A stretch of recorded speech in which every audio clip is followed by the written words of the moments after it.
Hi. It's been 6 months since I've been playing Honkai Star Rail, and I wanted to kind of make a sort of a recap of what I've been feeling since I've been playing the game for 6 months. Yeah, this is kind of unscripted, so it's going to be very raw, I guess, a heart-to-heart, I guess, of how it's been going playing Honkai Star Rail. So I guess I want to talk about before I started liking the game. In the beginning, when I started, I knew about Honkai Star Rail sort of just being online. I had seen a bunch of things about Honkai Star Rail that weren't exactly positive, so I kind of just brushed it off as the game wasn't good. And honestly, for a long time, I even I hated seeing things that were Honkai Star Rail related, just because of all the terrible things that I saw about it. You know, I think it was around 3.0 for the Emporius story when it was really bad because everyone was just kind of dunking on Star Rail for not making any improvements for version 3. But I kept seeing it pop up over and over again. I kept seeing how people were disappointed about it, and it made me think the game at some point had to be good, right? It can't just be all just bad, otherwise people wouldn't care about it at all. So seeing complaints about the story, and then complaints about the power creep and how insane the power creep is in Honkai Star Rail, I was very smart and I wanted to try the game myself because it's happened a couple of times where people don't like something, but I end up giving it a go myself and I end up enjoying it.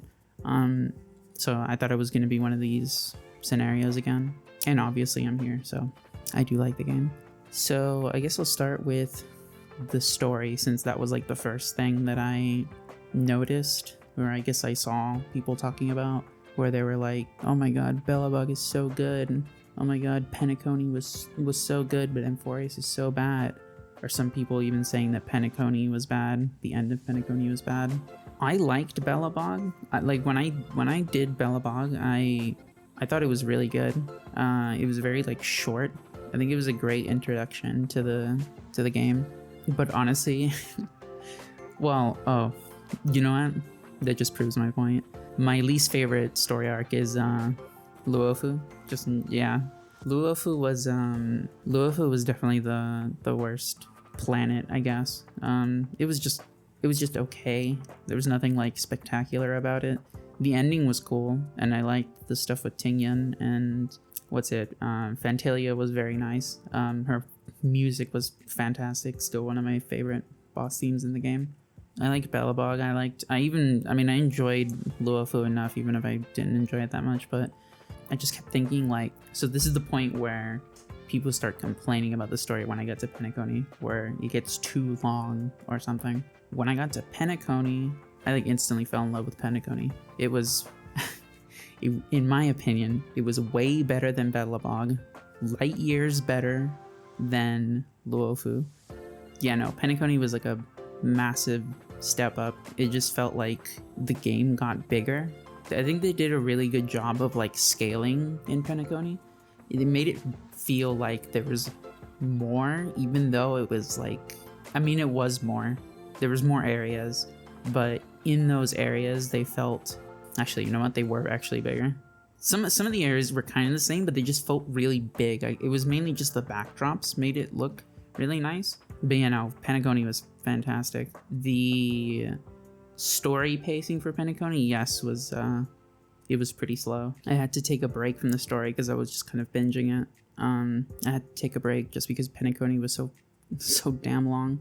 But I still enjoyed it. All the cutscenes and all of the super hype moments in Penacony were phenomenal. And I really didn't think that, well, actually, I guess let me finish talking about Penacony. But the ending of Penacony, well, I guess the patch that I kept hearing people kept talking about, the whole Rappa patch. I know people really hated the Rappa patch, but it was just okay. I'm sure at the time it was really annoying because it did drag a lot. I'm definitely in the minority, I guess, when it comes to that, because I didn't really mind it too much. It's mainly just because I like Rappa. She is one of my favorite characters. She was one of the reasons why I actually was even remotely interested in the game. And yeah, Hoyo has not even reran her yet, so I'm still waiting for Rappa to get rerun. But yeah, I don't think it was that bad. I mean, it definitely was the best story ever. I mean, it was very much like a filler story, but I think when I got to Emporius, I was like, okay, this is it, right? This is the part where it all goes to shit, where the story goes to shit, everything goes to shit. Not really. I don't know, maybe this is like a hot take, but it felt the same as Pentagon, or at least like towards like the end of Pentagon. It felt like the same as the end of Pentagon, which I guess people don't like the end of Pentagon, and I was kind of okay with it. So that's kind of what I felt about Emporius. It was just it was okay. I honestly expected worse. I wasn't particularly attached to any of the characters. I thought they were just like nice. None of them stood out to me like the way Rappa or Firefly or Sunday did, but as the story kept progressing, they kind of redeemed themselves, and now Emporius is my favorite story, not just in Honkai Star Rail, but just in gacha in general. The cutscene, they've worked on a lot of the things that the community complained about, and it's nice seeing improvements to the game. More cutscenes, a little bit more, just a little bit more. And I know it's just a little bit more, but it does make a difference when you're like slamming a story that's like 10 hours long. I know some people don't slam it all in one go. It's nice to have a bit of a breather with cutscenes and stuff. I think 3.3 and 3.4 were like really good. I think if they just keep that pacing, even if it is a little bit slow, because it is slow, but the pacing is still, it's good, even if it's slow pacing. The beginning of the Emporius story was like snail's pace. It was so damn slow.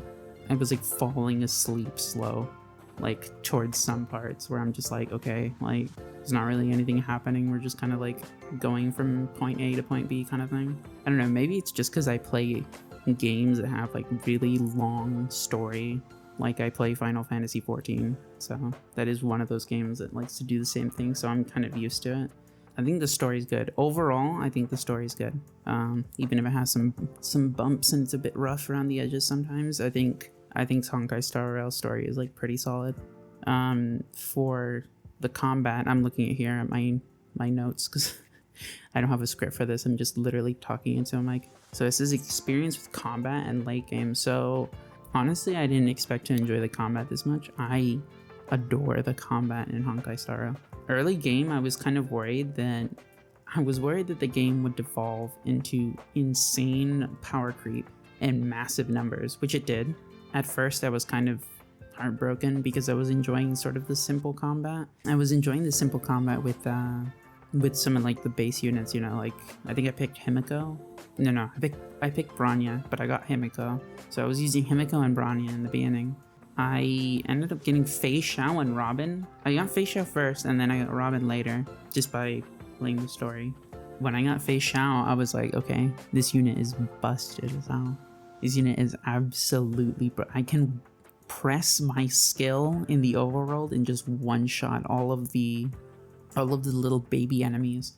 Yeah, no, that was kind of like my first taste of how the game's power creep kind of... progressed, I guess. And it's funny because Fei Xiao wasn't even the new character. It was actually Viherda that was the new character. I pulled Fei Xiao instead of Viherda just because I liked Fei Xiao's design more. So yeah, Fei Xiao just broke the game. Going through the story with a really broken unit it took a while for it to get enjoyable again, but I was still enjoying the story enough that it like didn't matter. I was expecting the combat to get harder in the end game, so I was just kind of putting the combat to the side and just kind of hoping that the game would adjust for the power creep, and it did. I love the end game in Honkai Star Rail. I know the power creep in this game is kind of a bit. The end game modes, I don't know, sometimes I just like going into the modes, even if after I clear, just to clean up runs and just to get better cycles. I can't really think of myself doing that in other like gacha games. I don't see myself going like to the Wuthering Waves as endgame modes and like trying to get like a faster time. Doesn't happen. Same thing with Genshin, that doesn't happen. This is the only game that I can it's the only gacha game that I can think of that I actually like go back to play the endgame mode just to have a better time, or just to play my characters. I've cleared all endgame modes multiple times, full five stars, just full stars multiple times. I'm not great at the game, but I'm competent enough to clear multiple times in the past couple of months to get all the rewards. I guess the other thing I want to point out is the thing with the combat and the end game. A lot of people like to say, oh, it's because you just swipe and you just win, you know, just pull the latest DPS, and you just kind of like win, get the latest units and you just kind of win. I feel like, I don't know, I feel like that's not the case. Maybe that was the case like back then, I'm not sure, because I'm I wasn't there back then, but it feels like the game is like really good at like dividing skill levels between players. I don't know. I mean, yes, if you get lucky and you get like insane characters or insane relics, then yes, you can just kind of bypass a lot of it. But I think if you hand someone the same team that is very bad at the game and then someone that's pretty damn good at the game, you'll have two different results, and I kind of like that. I don't know, it feels nice. My experience with the HSR community as a whole.